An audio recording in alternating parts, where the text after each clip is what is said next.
नमस्कार मित्रांनो, कमेंट्सवर कमेंट्स हे सदर आमचं अतिशय उत्कृष्ट पद्धतीने आपल्यापर्यंत पोहोचतंय. बघूयात आजच्या सत्रातले प्रश्न. कुंडलीतली घरं उलटी का मोजली जातात, उजवीकडून न मोजता डावीकडून का मोजली जातात, असं दिलीप खानविलकरांनी विचारलंय.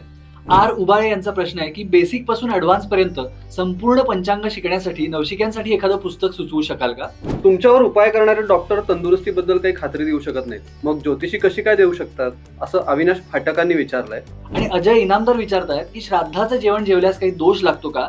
ब्राह्मण म्हणून श्राद्धाचं जेवण जेवण्याबाबत काही शास्त्रात नियम दिलेत का?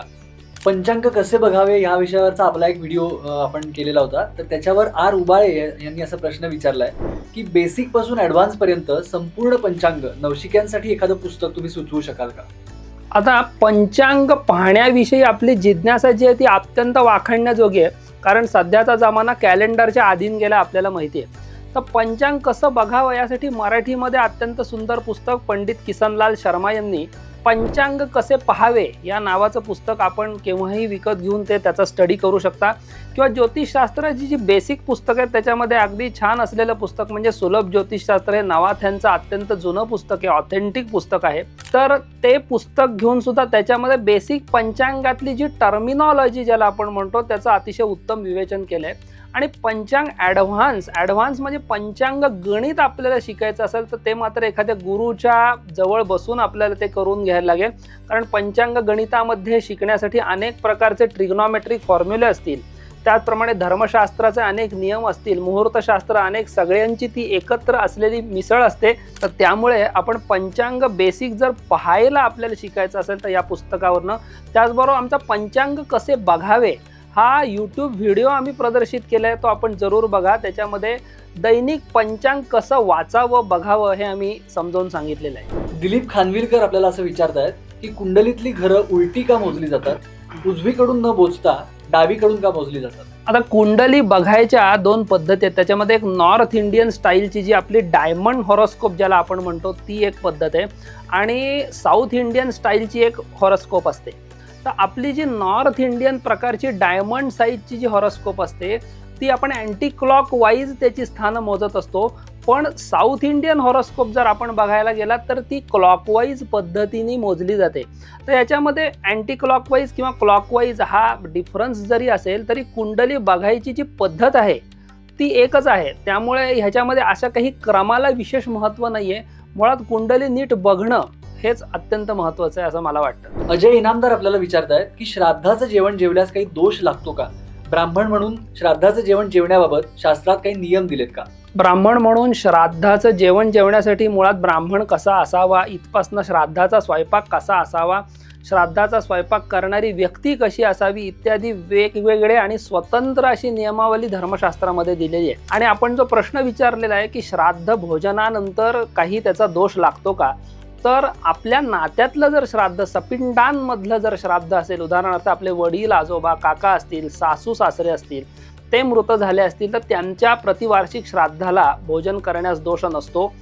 पण इतर गोत्रामध्ये आपण जर जेवायला जात असू किंवा विशेषतः आपण म्हणता तसं ब्राह्मण म्हणून अन्य गोत्रामध्ये आपण श्राद्ध जेवायला जात असू तर त्याचा दोष असतो. धर्मशास्त्र असं सांगतंय की प्रथमे स्थीनी मज्जाच, द्वितीये मांस भक्षणम, तृतीय रुधिरम प्रोक्तम, श्राद्धम शुद्धम चतुर्थकम. म्हणजे एखादी व्यक्ती निवर्तल्यानंतर, मृत झाल्यानंतर पहिल्या वर्षाच्या श्राद्धात जर तिच्या श्राद्धाचा स्वयंपाक भक्षण केला तर प्रथमे अस्थीनी मज्जाच, अस्थि किंवा मज्जा भक्षणाचा दोष लागतो.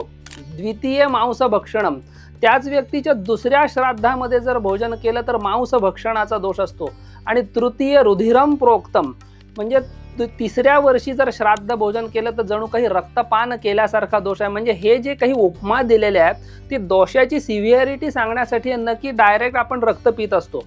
तर श्राद्धम शुद्धम चतुर्थकम असं सांगितलं, चौथ्या वर्षानंतर हे श्राद्ध जे आहे ते थोडं थोडं शुद्ध होत असतं, कारण हा जो वासनामय देह असतो तो पटकन तितका सुटत नाही, त्याला सुटायला सुद्धा काही काळ लागत असतो. तर त्याच्यासाठी ही मर्यादा सुद्धा शास्त्रकारांनी दिली आहे. किंबहुना आपलं जर श्राद्ध भोजन अन्य गोत्रामध्ये किंवा इतर ब्राह्मण म्हणून आपण जातात तिथे झालं असेल त्याचं प्रायश्चित्त सुद्धा धर्मशास्त्र ग्रंथात दिलंय. उदाहरणार्थ दर्श श्राद्धे षट प्राणायामाः, दर्श श्राद्ध जे दर महिन्याला दर्श अमावस्येला असतं ते जर आपण भोजन केलं असेल तर 6 प्राणायाम केल्यानंतर त्याची शुद्धी होते.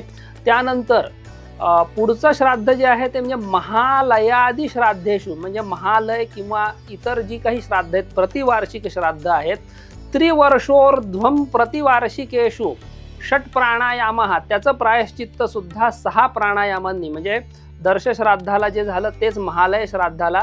आणि 3 वर्षांनंतर आपण जर सांवत्सरिक श्राद्धात जेवत असाल तर त्याचं सुद्धा 6 प्राणायामांनी किंवा 10 वेळा गायत्री मंत्रांनी अभिमंत्रित केलेलं पाणी पिल्याने सुद्धा त्या श्राद्धाची शुद्धी होते असं दिलेलं आहे. आता इथे जो प्राणायाम करायचा आहे, सध्या काय होतं, फक्त नाकाला हात लावणं म्हणजेच प्राणायाम असं आपण समजतो, तर तसा प्राणायाम इथे अभिमंत्रित नाहीये. समंत्रक प्राणायाम म्हणजे पूरक, आपण डाव्या नाकपुडीने श्वास घ्यायचा आहे, आतमध्ये श्वास रोखून आपली जर मुंज झाली असेल तर गायत्री मंत्राचा जप करायचा असतो. तो 1 4 2 असं प्रमाण त्याचं योगशास्त्रात दिलंय. म्हणजे 1 वेळा गायत्री मंत्र म्हणून आपण श्वास घेतला उदाहरणार्थ, तर 4 वेळा गायत्री मंत्र मनातल्या मनात म्हणून तो कुंभक करायचा, आत रोखून ठेवायचा असतो, आणि 2 वेळा मनातल्या मनात गायत्री मंत्र म्हणून उजव्या नाकपुडीने सोडणं. अशीच विलोम पद्धतीने परत क्रिया करणं हा 1 प्राणायाम होतो. तर अशा पद्धतीने 6 प्राणायाम करणं इथे हे शास्त्राला अभिप्रेत आहे. अशा प्रकारे प्रायश्चित्त धर्मशास्त्र ग्रंथात देऊन ठेवलेले आहे. अविनाश फाटक विचारतायत की तुमच्यावर उपचार करणारे डॉक्टर तंदुरुस्तीबद्दल खात्री देऊ शकत नाहीत, मग ज्योतिषी कशी काय ही गॅरंटी देऊ शकतात? मुळात आपला पण हा एक गैरसमज आहे की ज्योतिषी खात्री देतात. ज्योतिषी कधी खात्री देत नसतात. ज्याप्रमाणे डॉक्टरी शास्त्रानुसार सुद्धा अंदाज वर्तवण्यासाठी काही लिमिटेशन्स असतात. उदाहरणार्थ आपण बघितलं असेल, प्रत्येकाची आनुवंशिकता वेगळी असते, रोगप्रतिकारक शक्ती वेगळी असते. त्याचप्रमाणे मेडिसिन घेतल्यानंतर शरीराने ते मेडिसिन स्वीकारण्याची जी क्षमता आहे ती पण प्रत्येकाची वेगवेगळी असते. तर अशा पद्धतीने मेडिकल शास्त्रामध्ये सुद्धा कुठे गॅरंटी दिली जात नाही. त्याचप्रमाणे ज्योतिषी सुद्धा गॅरंटी कधीही देत नाही. ज्योतिषशास्त्र हे तुम्हाला अंदाज वर्तवत असतं आणि पुरुषार्थ करणं जे असतं ते आपलं काम असतं. उदाहरणार्थ एखाद्या आपण रस्त्यातनं जात असतो तेव्हा समोर जो खड्डा दिसतो ते सांगणं काम ज्योतिषाचं आहे. साईडने जाणं हे काम जसं आपलं असतं त्याप्रमाणे दिशा दर्शक हे ज्योतिषशास्त्र सांगितलंय. ज्योतिषामयनं चक्षुः असं म्हणलेलं आहे.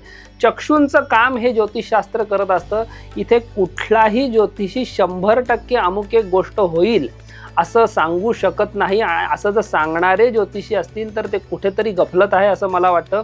हे फक्त अंदाज असतात. तुमच्या कमेंट्सला उत्तरं देण्याचा आमचा हा प्रयत्न इथे आम्ही चालू ठेवलेला आहे. तर अशाच तुमच्या अत्यंत जिज्ञासापूर्वक अशा कमेंट्स आम्हाला येऊ देत. त्यातल्या अत्यंत चांगल्या अशा ज्या काही कमेंट्स असतील की ज्याला धर्मशास्त्रामध्ये किंवा ज्योतिषशास्त्रात उत्तरं देऊन ठेवलेली आहेत त्या कमेंट्स आम्ही पुढच्या सदरामध्ये घेण्याचा जरूर प्रयत्न करू. त्यामुळे हा कमेंट्सवर कमेंट्स हा एपिसोड जरूर बघत राहा.